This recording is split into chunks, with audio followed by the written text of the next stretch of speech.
Now, let's cross to the States with my very special guest, Adam B. Coleman from Wrong Speak Publishing. Adam, I said earlier in the show that these scenes in Rehoboth Beach, Delaware, must seem a bit like the death of Stalin when everybody's kind of running around and trying to figure out who to go with and who the next leader is going to be and everything like that. We've got all these reports. Biden is still recovering from alleged COVID and reportedly seething in his beach house as all the Democrats try and figure out what is going to happen next. Adam, the calls grow louder, but it seems like he is set to dig his heels in. I know what I think, but what's your take? Is he going to stay or is he going to go? So right now we're at a point where we're just doing speculation. We're predicting the future. I'm of, I guess, the growing unpopular belief that Biden's not going anywhere. Thank you. Thank you. This is exactly what I think. Right. There are a lot of people. One thing I notice is that every time there's a new speculation that someone is pushing him in a particular direction, here comes him or someone within his camp refuting it. And then there was a report that came out that said he's open to considering it, and then the very next day refuting it. So to me that sounds like, I don't know if he's like really willing to go for this. I think a lot of it is reacting obviously to the terrible debate that happened, but the reality is that Joe Biden has been this way for a long time, and I think if he waits long enough, the reality will set in. It's either Joe Biden or Donald Trump. And for the Democrat donors who are upset and think somebody else should go in there and there should be this fantasy, 3 to 4 month election for whoever comes in his place, and they'll just automatically win. The reality will set in that Joe Biden is actually the best person to beat Donald Trump, because most of America would have to be convinced that this new person has better policy and stuff, or even just the people who barely pay attention to politics have to know that there's a new person who is running for office, and that takes time. Well, how is it that, we've got, and you mentioned the donors, but also the media. So we're seeing this big rebellion against Joe Biden and all of this. Now, all of these people knew. They all knew that he had a problem to some degree or another, and it's all coming out. How much is this rebellion, and I think it's a very anti-democratic rebellion against Joe Biden, how much of that has to do with the fact that all of these guys and ladies were made to look like idiots after that debate, when suddenly the thing that they were covering up for, they couldn't hide anymore? I think that's partly behind what the Democratic Party is experiencing. And when I say Democratic Party, I'm using that loosely, referencing the media. Of course. I think we get it, though. Yeah.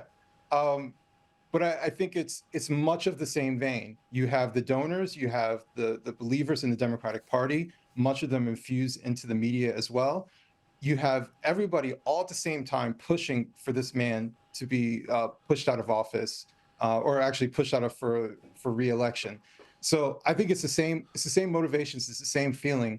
They're realizing, one, that everybody sees what we've been saying, right? It's not right-wing propaganda. Yeah. We've been claiming that he's falling apart because he's been literally falling all over the place, which is abnormal. He's been stuttering and stammering. He doesn't have a speech impediment that he's always had his entire life. I've listened to this man for years speak.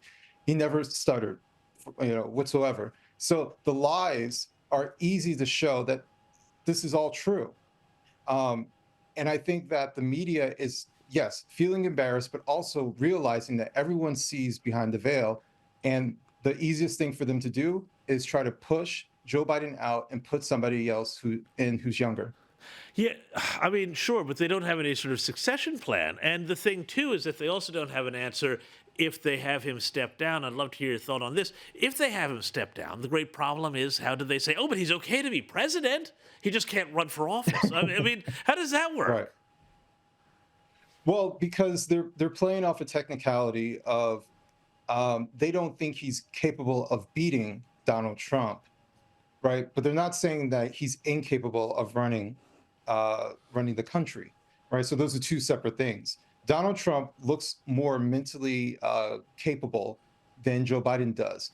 But they're not claiming that Joe Biden is incapable of running the country.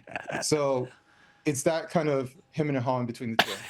I mean, what a state for America to be in, that you've got a president who's basically running the show on a technicality. But there was a crazy column in the Hill newspaper, which is basically the trade paper for Capitol Hill. A columnist has written that, and I want your quick reaction to this, Adam B. Coleman, that Hillary Clinton, oh my God, would actually be the best solution to this problem. Please tell me that this is not so. I'm just hoping that this is one of those things where someone is just trying to go outside the box and get some attention, because I don't know, once, twice, didn't work out for her, and so I don't think this is the move. Honestly, like I was saying before, I don't think anybody can come in and run a campaign. You know that we run campaigns for over a year for a presidential race. There's a reason for it. It takes a long time. You got to raise money. You have to let people know what's going on, what's your policy, all these things. And the idea that someone's just going to come in and automatically get support in 3 to 4 months as the executive of the country, I think is dumbfoundingly foolish.